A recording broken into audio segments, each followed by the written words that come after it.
Being a professional player in Counter-Strike 2 is no easy job. It's not an easy task. And today I want to talk about the difficulties and challenges that it takes to get up there to the top and be one of these players, and why sometimes it seems like they can be so bad, even though if they got into a server with you, they would absolutely destroy you.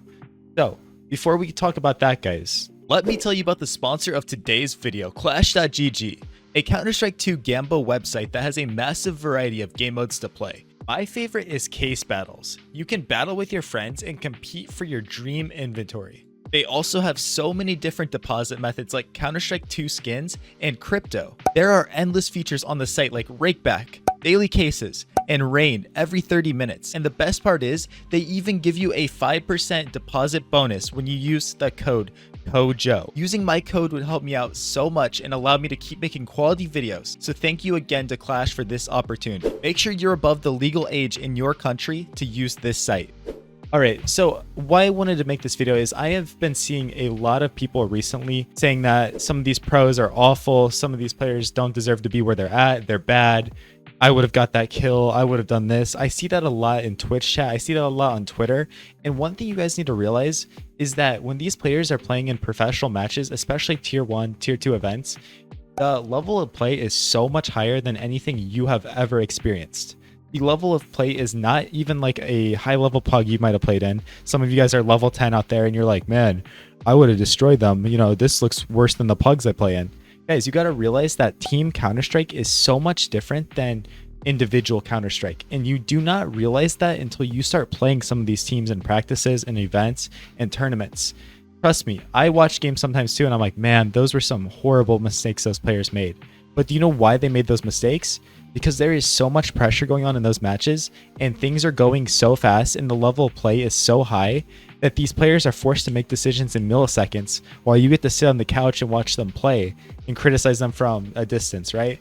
I see a lot of people betting on matches and they think people are throwing. I see a lot of people claiming pro players just are absolutely awful. Like I said, they think, oh, I would have done better. No, you would not have done better. Trust me. If you got thrown into the situation that they're in, you are failing too, because their job is so difficult, guys. You got to realize they are literally having to think about a million different possibilities that the other team can be doing. You know, there's all these gimmicks, all these tricks. And on top of that, they are playing world-class players that will instantly kill them in a millisecond, right? As soon as they see them, they're dead. Trust me, you do not even realize this until you are in the server with them. Seriously, I mean, there's been times where we've played good teams. I mean, even we played Complexity in one of my officials on HLTV.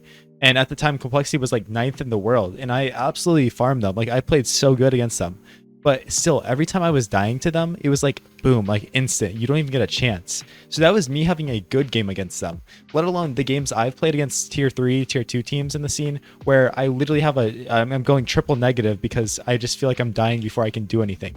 It is hard, but throw me into a pug, a face at level 10 pug with some of the best players in NA, even some of those same pros that destroyed me in team environment, and sure, I can compete against them just fine. I can, you know, drop 30 on them and we might win, we might lose, but I'm so confident in my individual form.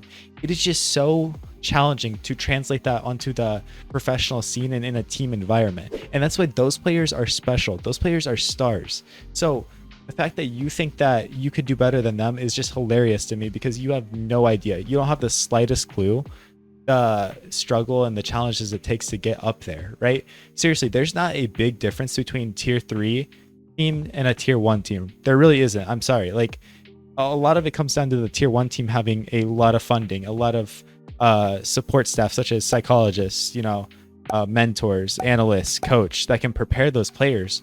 But a tier 3 player is not necessarily worse individually than a tier 1 player. Trust me, they're not.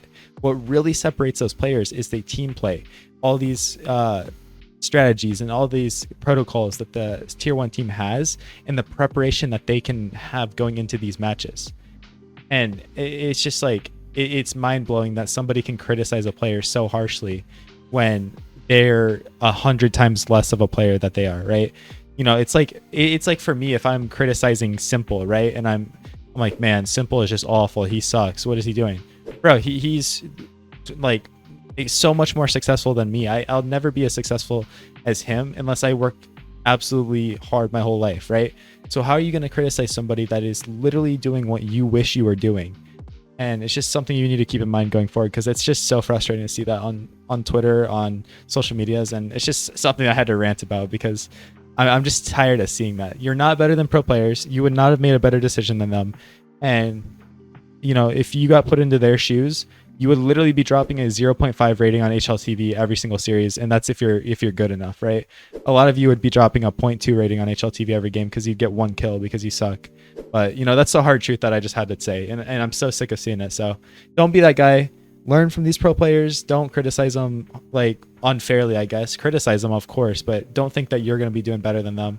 Just understand where they're at and where you're at. And it's a good mindset to have, because it keeps you humble. It keeps you understanding where you're at. But have confidence, guys. Like you can get there too. Have confidence. At the end of the day, you know, like I said, I seriously don't want you to think that you're never going to have a chance to get there. You're never going to be that good, because you can be. You just have to put in the work, and at the end of the day, that's what it comes down to. So thank you for listening to this ramble, this rant. It's just something I had to get off my chest. If you guys want to learn, I have lots of informational videos on my channel teaching you how to be a professional player, so that maybe one day people can be criticizing you and saying how bad you are while you're making hundreds of thousands of dollars playing in tier 1. So that's pretty exciting. So I'll catch you guys later. Thanks for listening to this little rant, and you all have a great rest of your day. Peace out.